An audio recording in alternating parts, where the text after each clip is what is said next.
நீங்க ஸ்கிரீன்ல பாக்குற இந்த பாக்ஸஸ்ல பாத்தீங்கன்னா நம்ம ஹெர்பல் கண்டிஷனிங் ஷாம்பூல ஆட் பண்ற 18 ஹெர்ப்ஸோட பவுடர்ஸ் எல்லாமே இருக்கு.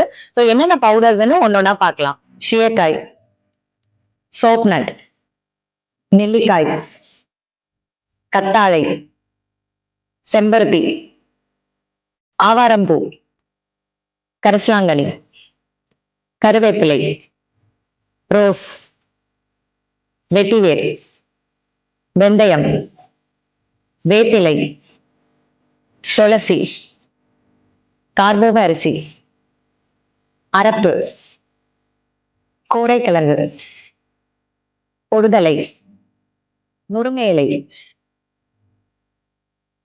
ஸோ இந்த 18 ஹெர்ப்ஸ் பவுடர்ஸ் யூஸ் பண்ணி தான் நம்ம ஹெர்பல் எக்ஸ்ட்ராக்ட்ஸ் ப்ரிப்பேர் பண்றோம். ஸோ அந்த எக்ஸ்ட்ராக்ட்ஸ் வச்சு தான் நம்ம ஹெர்பல் கண்டிஷனிங் ஷாம்பு ரெடி பண்றோம். நீங்களும் ஹெர்பல் பேஸ்ட் ஷாம்பு தேடிட்டு இருந்தீங்கன்னா நம்ம தாலையோட ஹெர்பல் கண்டிஷனிங் ஷாம்புவை ட்ரை பண்ணி பாருங்க.